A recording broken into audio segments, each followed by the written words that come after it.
Good evening. This regular meeting of November 13th, 2017 of the Dubuque Community School District Board of Education is called to order. Our mission is to develop world-class learners and citizens of character in a safe and inclusive learning community. Roll call, please. Mr. Barton. Here. Ms. Bradley. Here. Mr. Donahue. Here. Mr. Prohaska. Here. Ms. Ryan. Here. Mr. Sansey. Here. Ms. Whitman. Here. We have with us tonight the students from Sageville Elementary to lead us in the Pledge of Allegiance. My name is Mackenzie Osler from 3W, and I am a part of Student Council. My name is Abby Schmidt from 3W, and I'm a part of Student Council. Hello, my name is Natalie Koopman, and I'm from 4R in Student Council. Hi, my name is Kaylee Benter, and I'm in 4R from Student Council. Hi, my name is Annalise Havel. I'm in 4R, and I'm a part of the Sageville School Council. Hi, my name is Haley Ehrlich, and I'm in 4R, and I'm part of Sageville. Hi, my name is Leah Phillips, and I'm part of Sageville Student Council. Hi, my name is Ella Schmelzer, and I am part of Sageville Student Council. I'm in 5th grade. Hi, my name is Brody Schmidt. I'm in 5th grade, and I'm also vice president. Hi, my name is Lindsay Freiberger, and I'm the president of Student Council, and I'm in 5th grade. I would like everyone to know that on our last fundraiser at Sageville, we raised $1,475 for Special Olympics.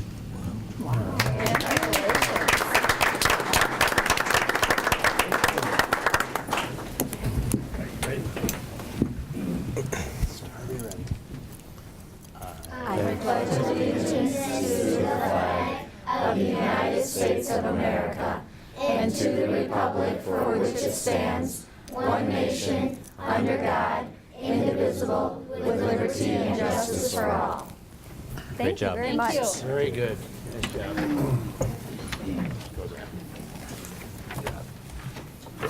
Good job. I move that the Board of Education approve the agenda as revised. Second. It has been moved and seconded that the Board of Education approve the agenda as revised. All in favor signify by saying aye. Aye. Any opposed? That motion carries. I move that the Board of Education approve the minutes of the regular meeting on October 9th, the strategic plan update session on October 23rd, and the work session on November 9th, 2017 as submitted. Second. It has been moved and seconded that the Board of Education approve the minutes of the regular meeting on October 9th, the strategic plan update session on October 23rd, and the work session on November 9th, 2017 as submitted. All in favor signify by saying aye. Aye. Any opposed? That motion carries. Okay, we have some board salutes. We will start with Mr. Sansey. Yes. So a board salute goes to Carissa McLaughlin, an ELL teacher at Fulton Elementary. So Carissa recently received a Horizon Award for teachers by the Iowa Culture and Language Conference. So we want to thank Carissa for her hard work in teaching our English language learners and for advocating for the needs and rights of our students and their families. So thank you very much, Carissa, for all the hard work that you've done. I have a board salute. This is for the men and women cross-country teams for senior in Hempstead. All four teams, men's and women's, went to the state championship in Fort Dodge this year. For the boys team, Hempstead finished second and senior finished 8th. In the girls division, senior finished second and Hempstead finished 4th. So we want to congratulate all the student athletes on an excellent season and for representing us well at state tournament. I believe this is the second year in a row all four teams went to state. Great. So congratulations, cross country. I have a board salute as well. Congratulations to the Dubuque Senior High School students, Abby Conley, Olivia Cowart, Jalen Hildebrand, Emily Tigas, who were recognized as among the area's top 10 student leaders by the Dubuque Area Youth Leadership Council. Olivia Cowart also was chosen as the top youth leader and was one of 2 elected to represent the council at the National Youth Leadership Conference in St. Louis in October. These students from the district were amongst more than the 165 tri-state students nominated by teachers and school administrators to become youth leaders, with the top 10 invited to attend the council's leadership workshop. So congratulations to all these students. Great, thank you. All right, we have some red carpet recognition, and we will start with the Dubuque Racing Association. So I'd like to invite Brian Southwood to come up from the DRA, and we'll meet his replacement here shortly. I'm sure everybody here on the board knows, but for those of you maybe watching on TV or who haven't had a chance to attend, we, as a public school district, get a lot of funding through grants from the Dubuque Racing Association every year. So this past year, we were granted $120,000 to purchase materials that maybe wouldn't normally be in our educational budget. So things like additional library materials, lots of technology, iPads, laptops, playground equipment at Eisenhower Elementary School, STEM and makerspace equipment at Table Mound, audiovisual systems at Jefferson. So that list goes on, and this has been going on for Brian probably has a number of years, I don't know, but you know, well in excess of $100,000 every year that goes into enhancing the educational experience for our students. So I'd like to thank Brian and turn the microphone over to him. Thank you. Good evening. Thank you for inviting us tonight. I'm Brian Southwood. I've been with the Dubuque Racing Association since 1985. So after 32 years at plus, I'm pulling the plug at the end of this year. So I want to introduce my replacement is Kathy Dressler. She comes to us from the University of Wisconsin-Platteville. She was with us for a number of years. She left, saw the light, and came back. So we're happy to bring Kathy here. As Stan said, you know, this year $120,000 for the schools, the Dubuque Community School Districts. So we have a check for you. So Maybe if we go right down here, we'll go right up. do a Okay. quick picture. Mike will be disappointed he doesn't get to use his camera. Oh, okay, Mike's got to have his camera. Okay. There we go.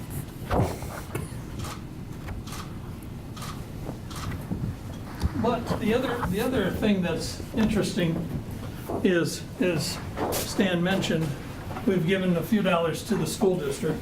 So since we opened in 1985, There you go. the school district has received $3,452,835 from the Dubuque Racing Association. So That's amazing.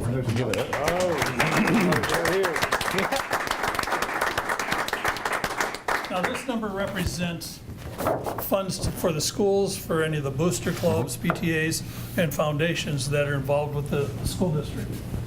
The other thing I thought I'd bring for you, and you can decide how you want to use this.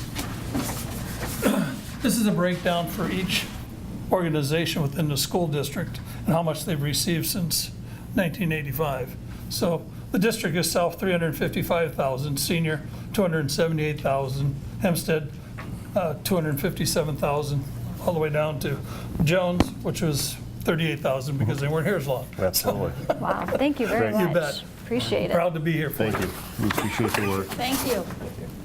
Thank you. Thank you. Brian, was that an extra $3.5 million that you had laying around? Good. That's I took my retirement pay just for you, Todd. Thank you.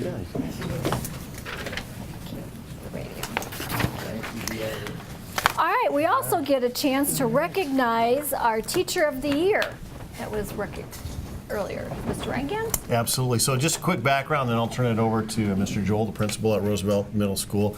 As you all know, last May, we selected and honored the Teacher of the Year. We also do it this time of year in conjunction with Teacher Appreciation, but also there's a timing piece for nomination then for the State Teacher of the Year. So not a new face to this group, but again, maybe to those folks who are watching on TV.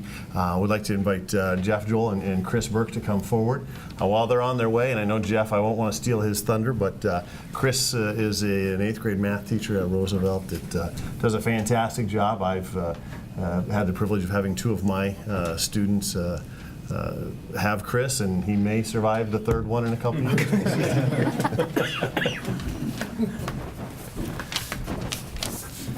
Good evening, school board members, Superintendent Ryan Gans, and guests.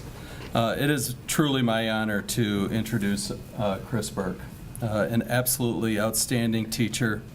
I could speak for quite some time on his content knowledge, his compassion, and his caring way of working with kids. But I'm going to let a parent do that. The district began the A+ staff recognition initiative just a little while ago, and one of the first ones I received was for Chris Burke. I just want to read what that parent had to say. Mr. Burke has been a wonderful math teacher for both of my twin girls this year. He's a terrific role model for everyone. He believes in developing the whole student, not just teaching them math.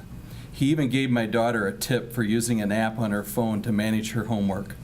Overall, he's just a caring guy who really wants his students to succeed in math and in life. That speaks truly for who Chris Burke is, and we're honored to have him at Roosevelt. We're honored to have him as a part of our district, and it's my honor to introduce him here tonight. Chris. Are you going to speak? You go right ahead. Thank you for having me here tonight. Good to see everybody here. Just a few quick words, if you don't mind. If you were to take a couple minutes here, a couple seconds to glance around the room, find those faces that are familiar to you, there's a good chance that there's somebody out there who's challenged you, who's inspired you, who's motivated you, who's been patient with you, who's been an advocate for you, and a champion for you. One of the greatest blessings of my life is the support that I've been offered over the years. My siblings, their spouses, my beautiful wife, little baby boy back there, my parents. I've been surrounded by individuals who are willing to push me, but are also wonderfully kind and understanding.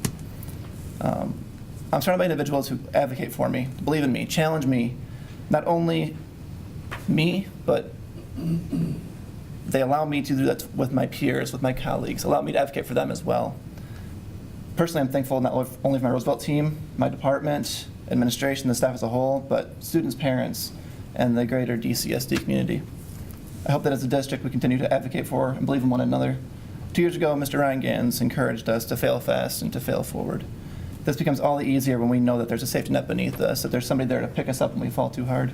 If we do this, if we continually are there for one another and place ourselves in the best possible position to support one another, then we will really meet the academic, social, and emotional needs of our students. When we give the best versions of ourselves to each other, we create the environment that enables our students to find comfort, joy, and success in their academic journey. Here's to the DCSD and its wealth of talent and support. Thank you for the recognition here tonight. It humbles me to the core, but I truly believe that this is recognition that reflects not so much me, but the testament that is my peers, my support, my colleagues, my family, my friends over the years. Thank you again.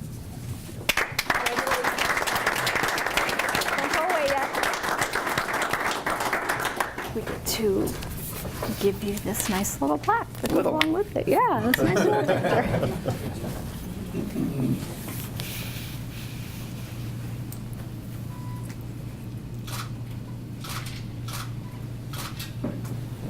Congratulations, well deserved.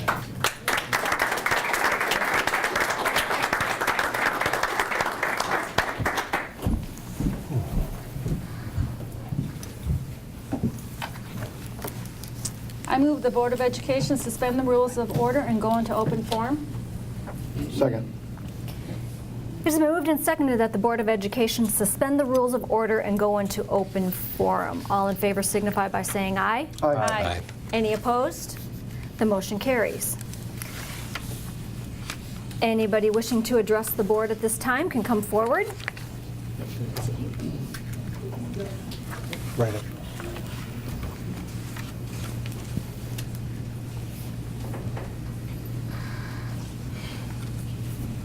Please state your name and your address and know that we will hear what you have to say, but we cannot comment.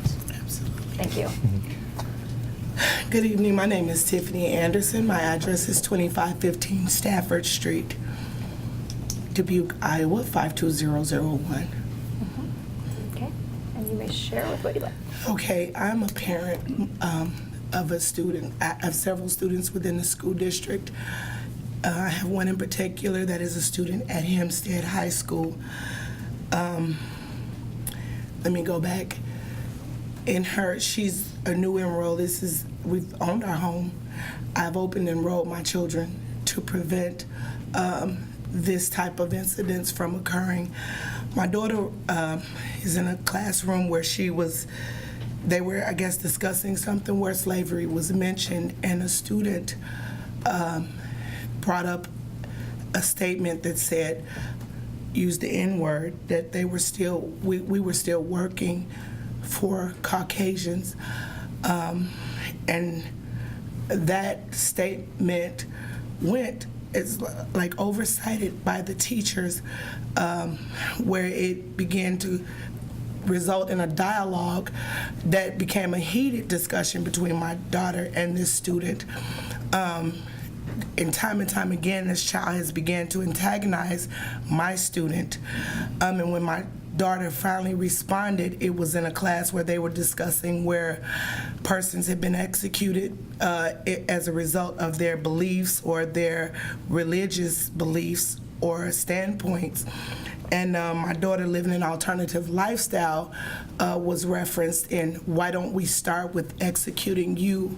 Her response then was, or how about I pound your head? And she was then called into the office for her response to the threat of execution, and then made aware that the school district presses charges for acts of violence, at which point she then brought that to my attention, and I called the school and I said, well, she was threatened to be executed, so what then does the school do as far as pressing charges for someone that threatens to execute my child? I said, and this is also the child that has referenced my child with an inappropriate racial slur.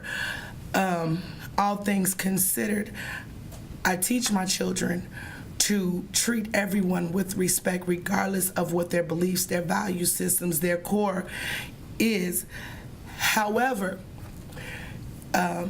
you don't have to be exposed to that sort of bullying or that extent or that degree of bullying in any setting, however deemed appropriate by the persons that are in a supervisory position. I contacted Hempstead. It was not until I raised that I would be coming to a school board meeting, because I had not gotten any follow-up, that they began to kind of get in gear, and they told me, well, we will deal with this child, but we can't tell you what we're going to do. I said, well, you made it very clear to my daughter that she would be charged if she retaliated for in any way for the remarks or comments, the negative and derogatory statements referenced her by this student. I feel that it was kind of swept aside, and they tried to reassure me that it was not being ignored or oversighted or overlooked. However, this kid was able to do this, and he's been able to terrorize her and intimidate her until she gets to the point where she's just feeling that she has no other way to deal with this. However, I reiterated to her, the way that we deal with matters such as that is not to promote violence or to resort to a negative response because of someone else's negative behavior. You do not allow someone else's character flaws to devalue what has been put in you, what's been placed in you. As a parent, it is an extreme concern, because I've delayed enrolling my children even throughout the duration that we've owned our home. I've had 3 high school children to come through Dubuque Community School Districts, and I've completely avoided enrolling them in Hempstead. My little sister graduated from Hempstead in '95, and not a whole lot as far as the mentality of some of the staff as well as the children and the interactions that take place have been a positive experience. Even for my enrollment for my child, I have to say that there was a couple of moments where I felt like I had to just kind of take some deep breaths just to get through that process. My goal here is not to make anyone feel that they have to be extra cautious, but just to be aware of the interactions and how your actions affect another person, be it intentional or just be it out of ignorance or lack of awareness, just to be cognizant as to how we address everyone as a whole with respect and dignity and tact. And to just be aware that, one, and they keep saying there's no problem here. There is a problem, and it needs to be addressed. And it needs to be addressed appropriately so that it is all inclusive. My daughter was approached to do an inclusive video to show the diversity video to show how all-inclusive Hempstead had become and how diverse it had become. However, my daughter, I immediately accepted, and my daughter, when we got in the car, she looked at me and she said, "Mom, I will never participate in a diversity video," and she threw her fingers up. She said, "Because that does not exist in Hempstead. I see several inconsistencies. I see several places where the playing field is not level." She said, and I refuse to promote a lie. I refuse to be part of a lie being distributed that diversity exists in that school when clearly they're lacking in that area. So as a parent, I would like this to be addressed, and I would like something to be put in place that not just African American children, but just children with any type of disabilities or any type of different points of views, be it a cultural perspective or what have you, that they feel comfortable, that they feel all-inclusive, that it is not an exclusive type of situation in any means or any arena in that, within the school district. But I'm focusing on Hempstead in general because right now that is where my child is experiencing her hardships. Thank you for your time. Thank you. Thank you. Appreciate it.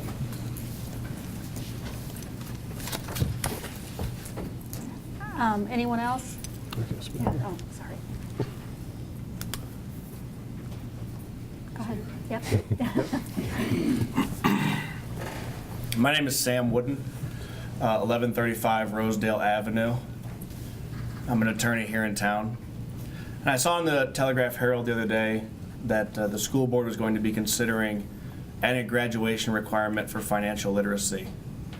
And reviewing the minutes, it looks like you all have already approved that. I don't know, maybe I'm misreading it. It comes up in a few minutes, but yeah. It's on tonight's agenda. It was at I'm sorry, just clarify. So it was at a support or ed program subcommittee, and then it comes to this board tonight. That may be my mistake then. No. Thank you for the clarification. Sure. I felt compelled when I read that to come and support that policy. I don't have children in the school district. I don't have children at all. But I finished my formal education 7 years ago, and I still have $165,000 in student loan debt. If the Dubuque Community Schools can prevent one kid from making that same mistake by teaching financial literacy as a graduation requirement, they have done a huge favor to that child. I didn't know what compounding interest was until I was 25 years old. And now I know all too well. It's delayed me buying a home. It's delayed career decisions. It's delayed my public service. So I think it would be a great step forward for all the students at Dubuque Community Schools if a financial literacy component was a requirement of graduation, and I would urge you all to adopt that. Thank you very much for your time. Thank you. Thank you. Okay. Anyone else wishing to address the board at this time? I move that the Board of Education reinstitute the rules of order and return to regular session. I second. It's been moved and seconded that the Board of Education reinstate the rules of order and return to regular session. All in favor signify by saying aye. Aye. Any opposed? That motion carries. I move that the Board of Education approve those items listed in the consent agenda. Second. It has been moved and seconded that the Board of Education approve those items listed in the consent agenda. Are there any items wishing to be removed at this time? Okay, there being none, all those in favor signify by saying aye. Aye. Any opposed? That motion carries. Okay, we can move on to facilities and support services. Mr. Praska. Thank you. I have a couple motions here, recommendations from the Facilities and Support Services Committee. First one, I move that the Board of Education approve change order number 11 to Conlon Construction on the senior high renovation project in the increased amount of $25,537.87. Second. It's moved and seconded that the Board of Education approve change order number 11 to Conlon Construction on the senior high school renovation project in the increased amount of $25,537.87. Is there any discussion? I would just like to add that most of these change orders were due to unforeseen conditions at the school. Okay. All those in favor signify by saying aye. Aye. Any opposed? That motion carries. I move that the Board of Education approve final acceptance of the Eisenhower Cooling System Replacement Project and authorize payment of final project costs to Geisler Brothers Company in the amount of $6,219 in accordance with the requirements of Iowa law and as a more fully outlined in the submitted authorization resolution. Second. It has been moved and seconded that the Board of Education approve the final acceptance of Eisenhower Cooling System Replacement Project and authorize payment of final project costs to Geisler Brother Company in the amount of $6,219 in accordance with the requirements of Iowa law and as more fully outlined in the submitted authorization resolution. Is there any discussion? All those in favor signify by saying aye. Aye. Any opposed? That motion carries. I move that the Board of Education approve the agreement with IIWPC for the Alta Vista Campus project in the amount of $300,000. Second. It has been moved and seconded that the Board of Education approve the agreement with IIWPC for the Alta Vista Campus project in the amount of $300,000. Is there any discussion? I believe Mr. Ryan is going to fill us in a So little bit. just a brief, and I know the folks on the board know, but again, just for clarification for some questions from the community. So the Alta Vista project would include, the reason we're hiring an architect is adding a wing onto the Alternative Learning Center, which would house the programs that we currently outsource. We have programs at Hillcrest and at Four Oaks, and so we're looking at consolidating location. There are really two pieces. One is the rent that we pay to utilize the facilities at Hillcrest and Four Oaks. Based on some changes in the law and our ability to charge back districts who have resident students living there, that burden has fallen increasingly upon Dubuque Community School District. And so it really comes down to a return on investment conversation, rent versus own. We pay approximately $900,000 a year in rent between the two facilities at Hillcrest and at Four Oaks.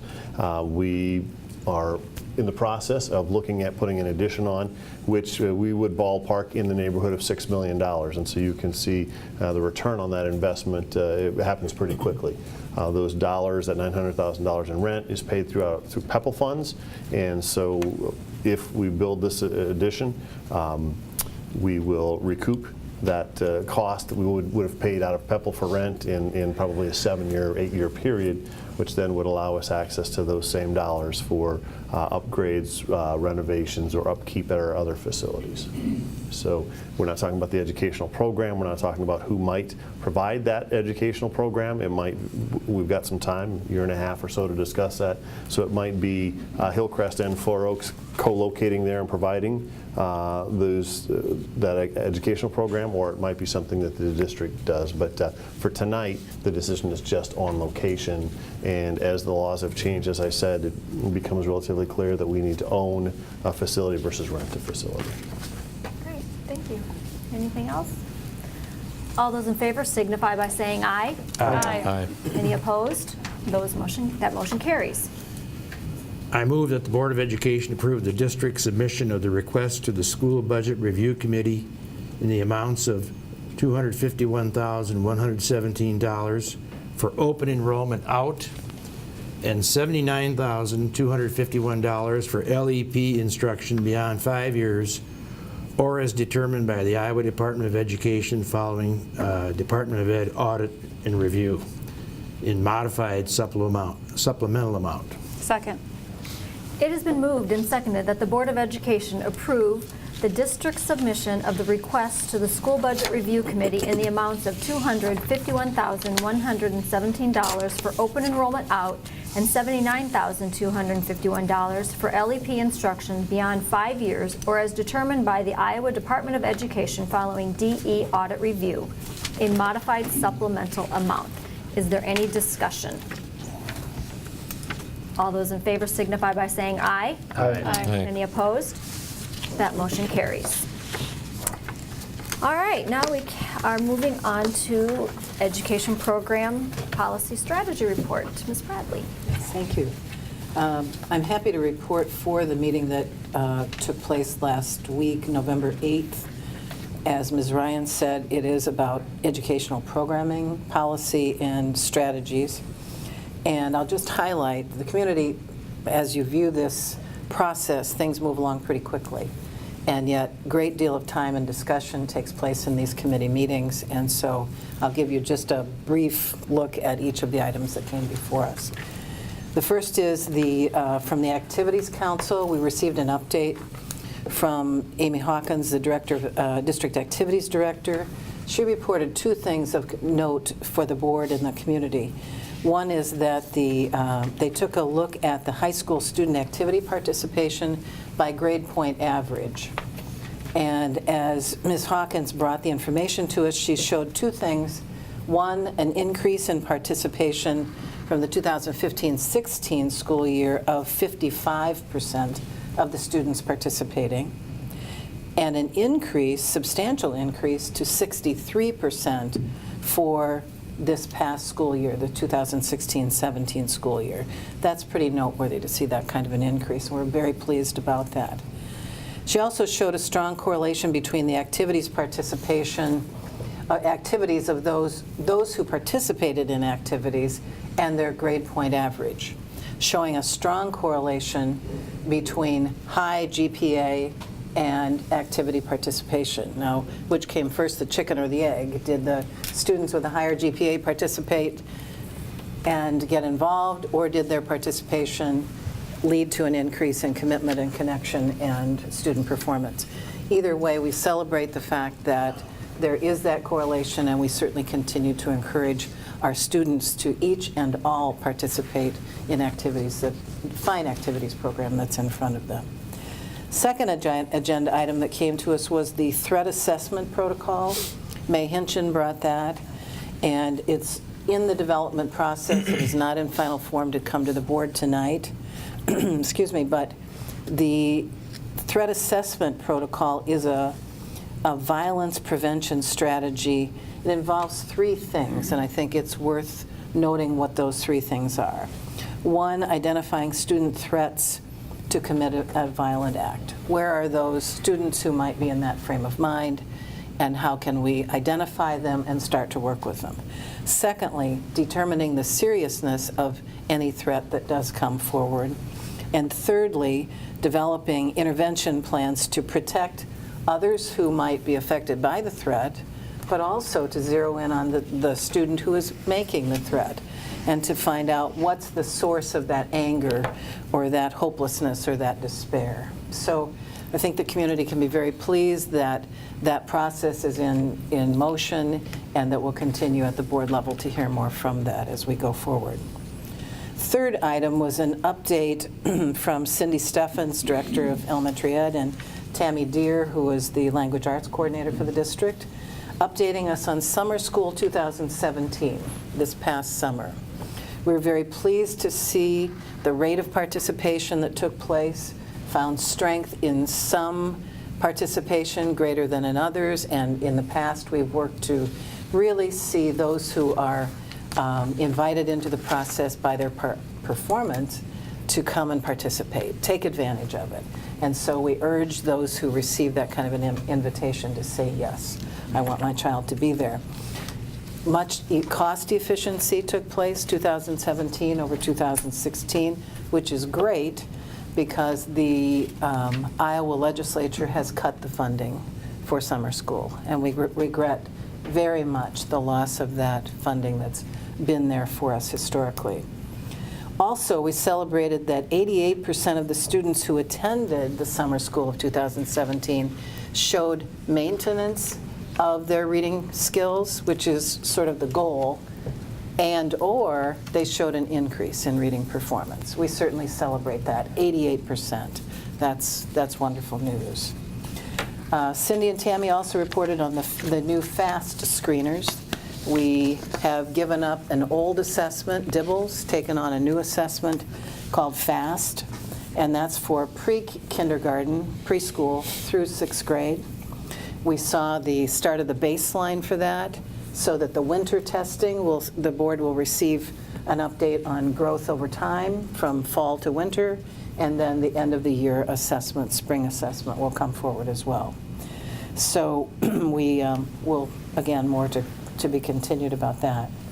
Stan brought us the certified enrollment data, and happily we have seen not a huge decrease in students. Yeah. Do you want to talk about that? Sure. Yeah, we'll be down about, I can't remember, 48 students, 48 to 50 students, which, you know, depending upon the size of your district, could seem like a significant number. Any loss is a loss to us in revenue, in supporting the programs and the teachers that we have. But when you do the math, 50 students out of 10,600, it's a very, very small percent. Over time, for the last decade, we've hovered about the same level of students, so pretty stagnant in student enrollment, which by Iowa standards is good. About 70% of the school districts in the state of Iowa are getting smaller. A very small percentage are growing, and then there are those folks like us that pretty much have a stagnant student enrollment numbers. Thanks. Thank you, Mr. Rangens. Then turning to the policy portion, those in the community may not know that by law in Iowa, every 5 years, all policies of the board must be reviewed and revised as appropriate. And so Joni Lucas, our board secretary, does a great job of bringing forward those policies in chunks. And so we considered 9 policies. They're before us tonight. We just approved 8 in the consent agenda. Mm-hmm. And now the one that has been removed is graduation requirements. Great. Do you want to speak to that? Absolutely. I have notes from David if you... Yep, I would love to. First, right? Yes. Yes, thanks. I move that the Board of Education approve Policy 6210, graduation requirements. Second. It has been moved and seconded that the Board of Education approve Policy 6210, graduation requirements. Discussion. Great. So the board has asked us to reconsider our graduation requirements, specifically financial literacy, but also the larger picture of what it takes to graduate as a student either at Hempstead Senior High Schools here in Dubuque. We know that we're on the higher end. We require 46 credits to graduate, which their state average is anywhere from 40 to 46. So we looked at what we are currently requiring, where maybe there are some holes, where maybe there could be some flexibility for student choice. That is a really large conversation, as you might imagine, but we wanted so 2 things are happening. One, we bring forward a recommendation to the board about adding financial literacy, and that we do that with the incoming freshman class next year. And then that we also continue for the remainder, for the next 12 months, to talk about the greater graduation requirements and where there might be some flexibility. But I think it's imperative that we do add the financial literacy. The gentleman who spoke earlier, I don't remember his name, Mr. Wooden. Sam Wooden very specifically talked about the need of all of our students to understand the world that they step into, either upon graduation from high school, graduation from college. Doesn't matter where you're going in life, the reality is you need to have a good grasp on financial literacy to make good choices early on to set the stage for further success. So we've met with a group of teachers, of administrators. Certainly we've heard the board and would recommend that financial literacy be a graduation requirement. for the Dubuque Community School District. We didn't want to increase the number from 46 to 47, further pushing us, so we will count that as one of the applied learning classes. All students must take 2 applied learning classes. We believe that this is, at the very nature of it, very much of an, we hope they apply it once they've learned it and upon graduation. So we bring the recommendation that graduation requirements in policy 6210 be updated to include financial literacy, and know that we are looking at the remainder of that policy to bring back approximately in a year about some additional requirements or changes potentially. And for those wondering what financial literacy really is, it really looks at the landscape of financial activities that adults simply need to be able to function with. And I appreciated Mr. Wooden's comments about the importance of having that information. And so as of 2022 graduates, therefore our 8th graders this year, as they become 9th graders, freshmen next year, they will enter into the requirement.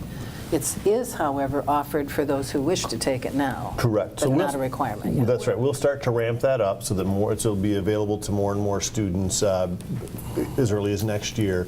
We don't change graduation requirements once somebody has started that process, so it's fair to tell the incoming 9th graders this is a requirement. But we suspect that with the conversation that's gone here, some of the media attention, some of the things that were shared, more and more parents will help their student choose that as an elective in the interim before it becomes a graduation requirement in 4 years. I'd just like to add that I think it's wonderful that this board is going ahead with this process. It's something that's been needed for quite a while. I'm sure there could be many testimonials, just as like Mr. Wooden had, for people that are graduates, if they could handle their financial situation differently. And in the future, we have to prepare our students for their world after high school. And so this is one of the things in the direction. I think we're going in the right direction here. I have a comment too, not only financial literacy, but we always think these young 18, 19-year-olds are ready for the real life and make good choices. Not always. They may not have good mentors at home, or they look at their coaches, their teachers, counselors as their mentors. So not only financial, but help them figure out what are they best at? What do they want to do with their life after graduation from high school? So we want to be that first step, because we have them here, we want to help prepare them. So they're not left alone. They graduate the next day, what do I do? So we want to help them. Great. Any other discussion? All those in favor signify by saying aye. Aye. Aye. Any opposed? That motion carries. Okay, we can move on to new business. We have a couple of motions here. I move that the Board of Education adopt a resolution directing the sale of $10 million school infrastructure sales services and use tax revenue bond series 2017. Second. It has been moved and seconded that the Board of Education adopt a resolution directing the sale of $10 million school infrastructure sales, services, and use tax revenue bond series 2017. Is there any discussion? No, but I saw Kevin's eyes kind of fall back when we couldn't get a second. He was trying to figure out how we pay for those final improvements at senior. The reason we're issuing $10 million this year is because of the continuing contract at senior. We need to, as you know, we collect $10 million a year, and it's used to pay for all things construction, the technology program, and also interest and principal on older issued debt. So with the $10 million that comes in, it's not enough to keep up with the current pace of construction at senior. So we will have to issue these $10 million to continue payments for that contract. The interest rate is quite good. We've got it at 2.25%, which is in line with the past few years' interest rates on bond sales. Great, thank you. Roll call vote, please. Mr. Barton. Aye. Ms. Bradley. Aye. Mr. Donahue. Aye. Mr. Prohaska. Aye. Ms. Ryan. Aye. Mr. Sansey. Aye. Ms. Whitman. Aye. That motion is approved. Okay, I move that the Board of Education adopt a resolution appointing paying agent, bond registrar, and transfer agent, approving the paying agent, bond registrar, and transfer agent agreement, and authorizing the execution of same. Second. It has been moved and seconded that the Board of Education adopt a resolution appointing paying agent, bond registrar, and transfer agent, approving the paying agent, bond registrar, and transfer agent agreement, and authorizing the execution of same. Roll call vote. Ms. Bradley? Aye. Mr. Donahue? Aye. Mr. Prohaska? Aye. Ms. Ryan? Aye. Mr. Sansey? Aye. Ms. Whitman? Aye. Mr. Barton? Aye. That motion carries. I move the form of tax exemption certificate be placed on file and approved. Second. It has been moved and seconded that the form of tax exemption certificate be placed on file and approved. Roll call vote, please. Mr. Donahue? Aye. Mr. Prohaska? Aye. Ms. Ryan? Aye. Mr. Sansey? Aye. Ms. Whitman? Aye. Mr. Barton? Aye. Ms. Bradley? Aye. That motion carries. I move the Board of Education adopt a resolution authorizing and providing for the terms of issuance and securing the payment of $10 million school infrastructure sales, services, and use tax revenue bonds, Series 2017 of Dubuque Community School District, State of Iowa, under the provisions of Chapters 423E and 423F of the Code of Iowa, and providing the method of payment of said bonds. Second. It has been moved and seconded that the Board of Education adopt a resolution authorizing and providing for the terms of issuance and securing the payment of $10 million school infrastructure sales, services, and use tax revenue bonds, Series 2017 of the Dubuque Community School District, State of Iowa, under the provisions of Chapter 423E and 423F of the Code of Iowa, and providing for a method of payment of said bonds. Roll call vote. Mr. Prohaska? Aye. Ms. Ryan? Aye. Mr. Sansey? Aye. Ms. Whitman? Aye. Mr. Barton? Aye. Ms. Bradley? Aye. Mr. Donahue? Aye. That motion carries. I move the Board of Education take no further disciplinary action related to students number 811727 and 810476 at this time. Second. It has been moved and seconded that the Board of Education take no further disciplinary action related to students number 811727 and 810476 at this time. Is there any discussion? All those in favor signify by saying aye. Aye. Any opposed? That motion carries. All right. Any board member or administrative issues?